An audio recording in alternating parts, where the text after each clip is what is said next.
Hello students, welcome to this video. मैं doctor Pratima Gupta आप सबका इस वीडियो में स्वागत करती हूँ। आज के इस वीडियो का टॉपिक है historical materialism of marks, marks का ऐतिहासिक भौतिकवाद। इसके पहले वीडियो में मैंने मार्क्स का द्वंद्वात्मक भौतिकवाद के बारे में बताया था। आज की वीडियो में मैं ऐतिहासिक भौतिकवाद के बारे में बताऊंगी। तो आइए जानते हैं कि मार्क्स का ऐतिहासिक भौतिकवाद क्या है। Marx used dialectical materialism to explain historical and social development. This is the second important theory of Marx. Many scholars believe that the name of Marx, historical materialism, is illusory. Its name should be an economic interpretation of history. In considering the name of this theory, Weber states that the name is illusory for what Marx said under the theory of materialistic interpretation of history. This theory cannot be called materialism because of the term matter means consciousness-less matter, whereas in this theory Marx does not talk about consciousness-less matter. Under this theory, Marx, while talking about social change, had said that this change happens due to economic reasons. Hence, Marx theory should be named economic interpretation of history. Marks ने द्वंद्वात्मक भौतिकवाद का प्रयोग ऐतिहासिक व सामाजिक विकास की व्याख्या करने के लिए किया। ऐतिहासिक भौतिकवाद मार्क्स का दूसरा महत्वपूर्ण सिद्धांत है। कई विद्वानों का मानना है कि मार्क्स का ऐतिहासिक भौतिकवाद का नाम जो है वो भ्रमपूर्ण है। उसका नाम वस्तुतः इतिहास की आर्थिक व्याख्या, इकोनॉमिक इंटरप्रिटेशन ऑफ हिस्ट्री होना चाहिए। कारण यह है कि मार्क्स के अनुसार ऐतिहासिक विकास के निर्णायक तत्व उत्पादन शक्तियां हैं।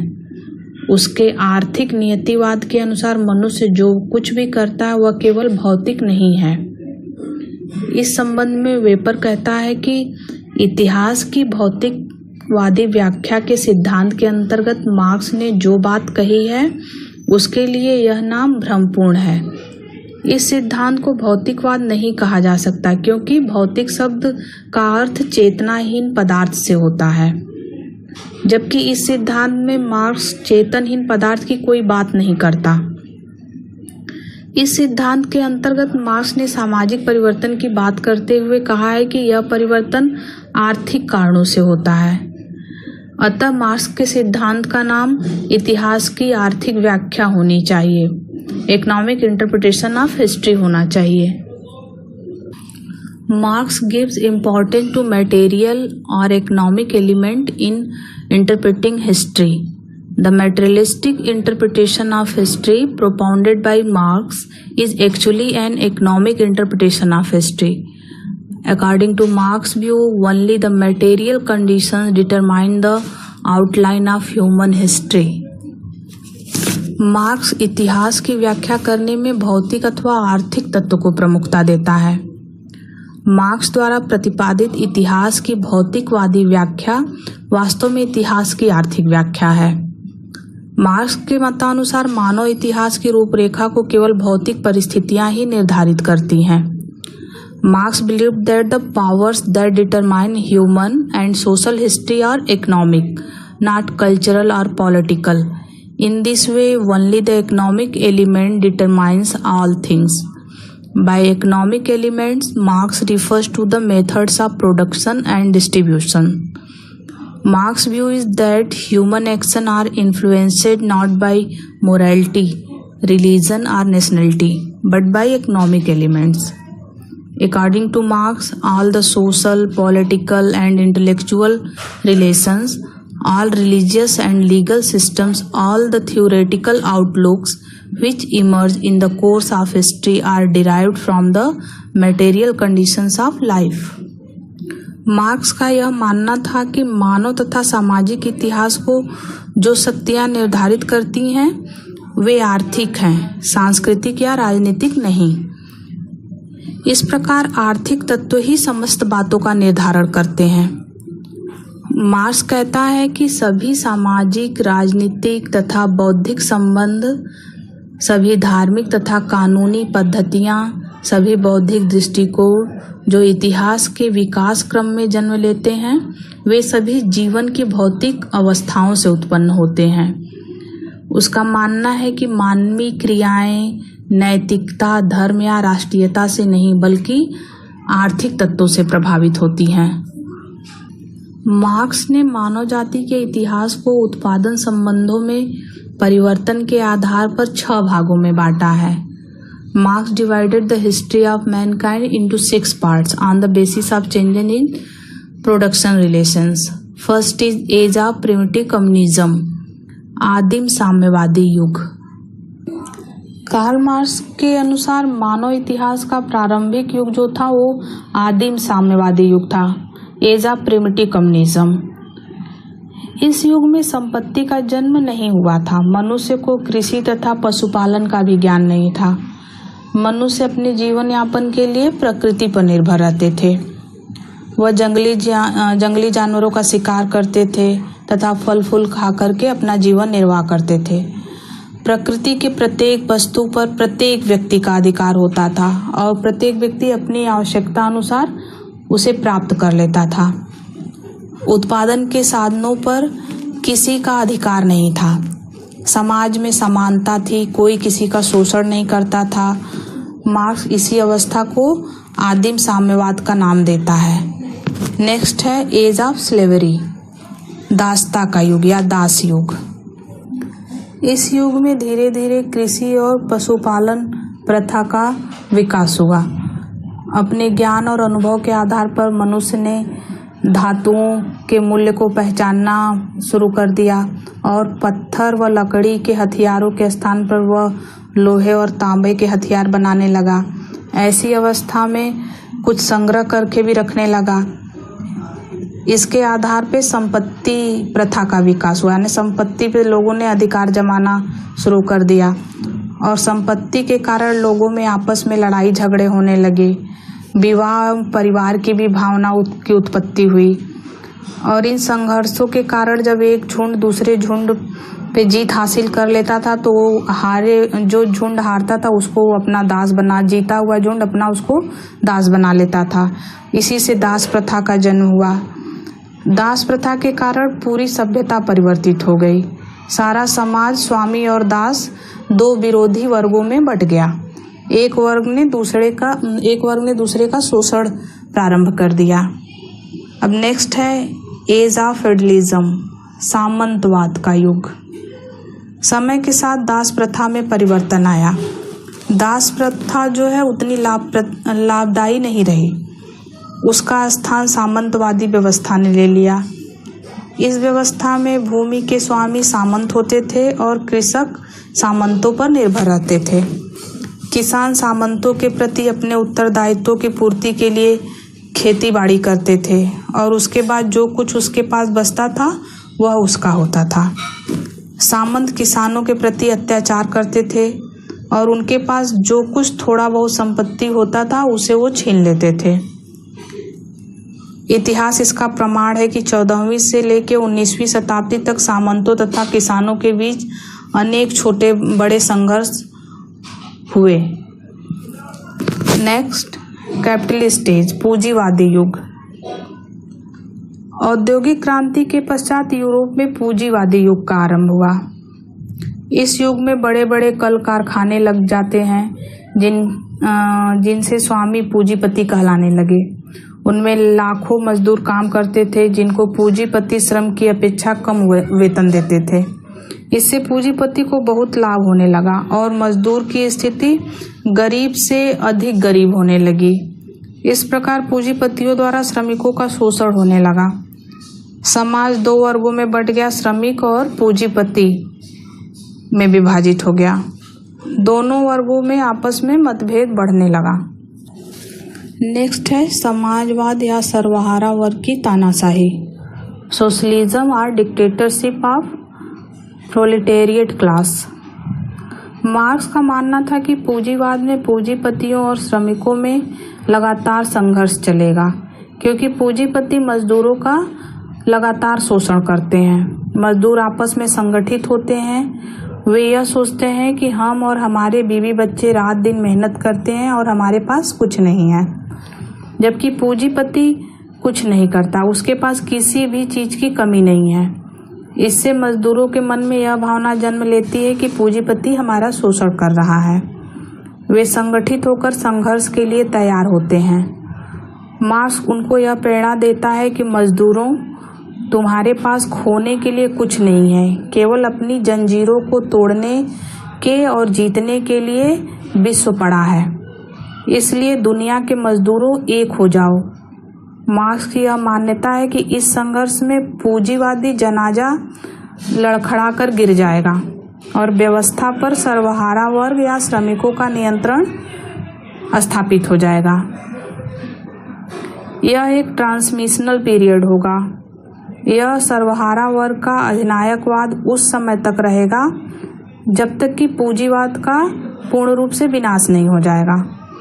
इसे मार्क्स समाजवाद का नाम देता है। नेक्स्ट एंड लास्ट है कम्युनिस्ट साम्यवादी युग। मार्क्स ने भविष्यवाणी की थी कि यह अंतिम युग जो होगा वो साम्यवादी युग होगा। इसमें वर्ग संघर्ष नहीं रहेगा, क्योंकि पूंजीवाद के समाप्त हो जाने से इसमें दो वर्ग नहीं होंगे, केवल एक वर्ग रहेगा जो होगा श्रमिक वर्ग। श्रमिकों के हित एक से होंगे। इसमें वर्ग विहीन और राज्य विहीन समाज की स्थापना होगी। मार्क्स का मानना है कि राज्य की स्थापना एक वर्ग द्वारा दूसरे वर्ग को दबाने के लिए हुई है, और चूंकि अब दो वर्ग बने ही नहीं है, इसलिए राज्य की आवश्यकता नहीं रहेगी और राज्य खत्म हो जाएगा। इस अवस्था द स्टेट विल विदर अवे। इस अवस्था में प्रत्येक व्यक्ति अपनी योग्यता के अनुसार कार्य करेगा और प्रत्येक को उसकी आवश्यकता अनुसार मिलेगा। अब हम बात करेंगे elements of the economic interpretation of history. Karl Marx के इतिहास की आर्थिक व्याख्या सिद्धांत में कौन कौन से तत्व निहित है उसके बारे में जानते हैं। तो सबसे पहला जो तत्व उसमें है वो है सर्टेन रूल्स, निश्चित नियम। सामाजिक विकास के निश्चित नियम होते हैं। इसमें परिवर्तन ईश्वर की इच्छा या महापुरुषों के विचारों, भावनाओं, प्रेरणाओं आदि के आधार पर नहीं होते हैं, बल्कि ये जो परिवर्तन होता है वो अचानक होता है। दूसरा है each stage based on production and distribution. प्रत्येक चरण उत्पादन और वितरण पर आधारित होता है। इतिहास के विकास के प्रत्येक चरण का स्वरूप उत्पादन तथा वितरण के आधार पर निर्धारित होता है। Next is changes in social system according to the state of production, stage of production. उत्पादन की स्थिति में जिस प्रकार और जिस क्रम में परिवर्तन आता है उसी के अनुसार सामाजिक व्यवस्था भी परिवर्तित होती है, क्योंकि उत्पादन की स्थिति में परिवर्तन हो जाने के बाद उस समय पाए जाने वाला राज्य शोषक वर्ग की आवश्यकताओं को पूरा नहीं कर सकता। Next is all historical development order rest on class struggle. समस्त ऐतिहासिक विकास क्रम वर्ग संघर्ष पर टिका हुआ है, परंतु साम्यवाद की स्थापना हो जाने के बाद यह वर्ग संघर्ष पूर्ण रूप से समाप्त हो जाएगा, क्योंकि यह इतिहास की अंतिम अवस्था होगी। Next, according to Karl Marx prediction, the end of capitalism and the advent of communism is necessary. Karl Marx अपनी भविष्यवाणी के अनुसार पूंजीवाद समाप्ति व साम्यवाद के आगमन को आवश्यक मानता है। अब हम इस सिद्धांत की आलोचना की बात करेंगे, क्रिटिसिज्म की। मार्क्स द्वारा प्रतिपादित इतिहास की आर्थिक व्याख्या के सिद्धांत की जहां पूर्ण वैज्ञानिक मानकर उसकी प्रशंसा की गई है, वहीं पर पूंजीवाद के समर्थकों द्वारा उसे असत्य और अनुपयुक्त घोषित कर उसकी आलोचना भी की गई है। उनके द्वारा की गई आलोचनाएं जो है वो निम्न प्रकार से हैं, जैसे marks theory is one sided, marks का सिद्धांत एकांगी है। मार्क्स के इतिहास की आर्थिक व्याख्या का सिद्धांत एकांगी है क्योंकि वह अन्य तत्वों की तुलना में आर्थिक तत्व को सामाजिक विकास के स्वरूप और गति को निर्धारित करने वाला एकमात्र तत्व घोषित करता है। वह इस दृष्टि से मनुष्य की भावनाएं, धर्म, राष्ट्रवाद, स्वार्थ आदि तत्वों की अवहेलना करता है, जबकि सामाजिक विकास में ये तत्व काफी महत्वपूर्ण होते हैं। Next is in social development, economic and material elements have more importance than necessary. सामाजिक विकास में आर्थिक व भौतिक तत्व को आवश्यकता से अधिक महत्व। इतिहास के विकास क्रम में होने वाले परिवर्तनों में यद्यपि आर्थिक व भौतिक तत्वों का महत्वपूर्ण स्थान रहा है। उत्पादन तथा वितरण की व्यवस्था मानवीय संबंधों का निर्धारण अवश्य करती है, लेकिन इतिहास केवल मात्र आर्थिक संबंधों का परिणाम है, सही नहीं है। इतिहास में इस बात के प्रमाण मिलते हैं कि अनेक परिवर्तन धार्मिक, राजनीतिक, वैचारिक तथा सामाजिक परिस्थितियों के कारण होते हैं। उदाहरण के लिए 1947 में भारत व पाकिस्तान के विभाजन का कारण सांप्रदायिक था। Next is not every economic change gives rise to a higher age. प्रत्येक आर्थिक परिवर्तन उच्चतर युग को जन्म नहीं देता। प्रत्येक ऐतिहासिक परिवर्तन के बाद आने वाला युग आवश्यक नहीं कि वह पहले युग से श्रेष्ठ या उच्च होगा, क्योंकि परिवर्तन एक सीधी रेखा में उच्चतम की ओर न होकर निम्नतम और उच्चतर दोनों ही प्रकार का हो सकता है। अनेक बार इतिहास में ऐसी अवस्थाओं का वर्णन मिलता है जो पहले से अधिक कष्टकारी व निम्न स्तर की होती हैं। Next is not all historical events can be interpreted economically. सभी ऐतिहासिक घटनाओं की आर्थिक आधार पर व्याख्या नहीं की जा सकती। इतिहास में घटित होने वाली सभी घटनाओं के मूल में आर्थिक कारण नहीं होता है।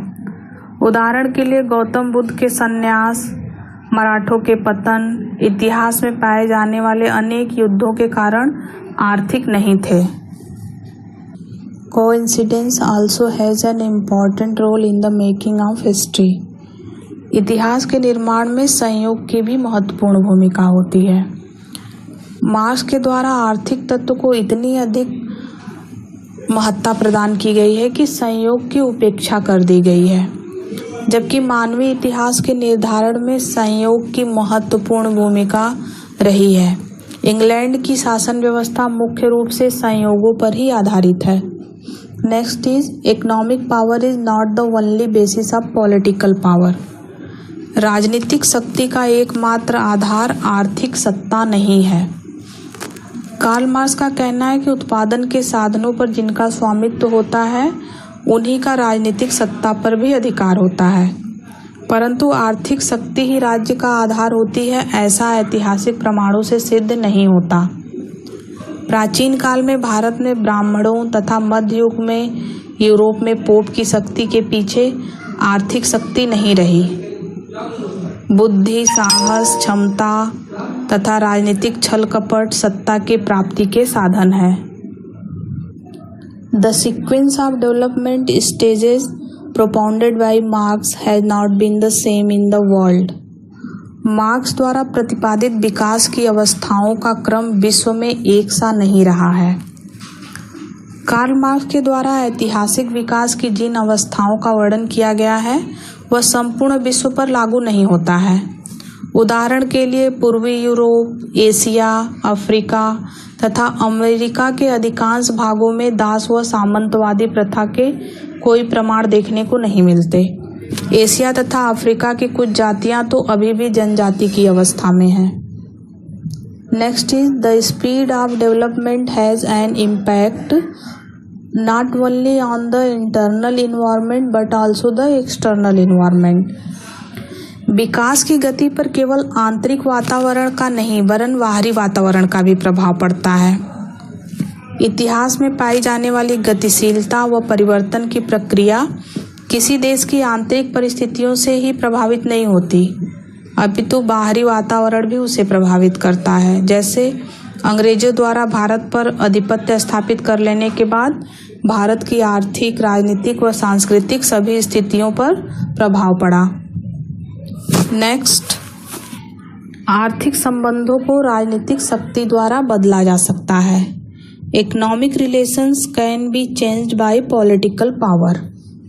कार्ल मार्क्स के द्वारा इस तथ्य को प्रतिपादित किया गया है कि मानवीय संबंधों में राजनीतिक व सामाजिक जीवन में आर्थिक तत्व ही निर्धारक तत्व होते हैं, परंतु ऐसा भी देखा गया है कि राजनीतिक सिद्धांत आर्थिक व्यवस्था को निर्धारित करते हैं। जैसे व्यक्तिवादी विचारधारा आर्थिक क्षेत्र में हस्तक्षेप की नीति का प्रतिपादन करती है। आदर्शवादी, फासीवादी, सर्वाधिकारवादी कुछ ऐसी व्यवस्थाएं हैं जो समस्त आर्थिक व्यवस्था पर राज्य के नियंत्रण को स्वीकार करती हैं। Next and last is the last stage of history is not a stateless society. इतिहास की अंतिम अवस्था राज्य विहीन समाज नहीं है। कार्ल मार्क्स के द्वारा यह प्रतिपादित करना कि इतिहास का विकास राज्यविहीन समाज का निर्माण करने के बाद रुक जाएगा, यह सही नहीं है, क्योंकि प्रकृति का नियम ही निरंतर गतिशील रहने का है। उसमें पूर्ण विराम की स्थिति संभव नहीं है। जैसे जैसे समाज की आर्थिक, सामाजिक, राजनीतिक, सांस्कृतिक स्थितियों में परिवर्तन आएगा, वैसे इतिहास भी परिवर्तित होगा। यद्यपि मार्क्स की ऐतिहासिक व्याख्या के सिद्धांत में आर्थिक व्याख्या जो उसने की है, ऐतिहासिक भौतिकवाद की जो व्याख्या की उसमें अनेक त्रुटियां हैं, अनेक कमियां हैं, किंतु मार्क्स ने इसके माध्यम से सामाजिक संस्थाओं में आर्थिक कारकों पर बल देकर समाज की महान सेवा की है। इतिहास के बदलने में आर्थिक शक्तियां चाहे एकमात्र कारण न रही हों, परंतु यह मानना पड़ेगा कि इतिहास के बदलने में आर्थिक शक्तियों का महत्वपूर्ण योगदान रहा है। Thank you.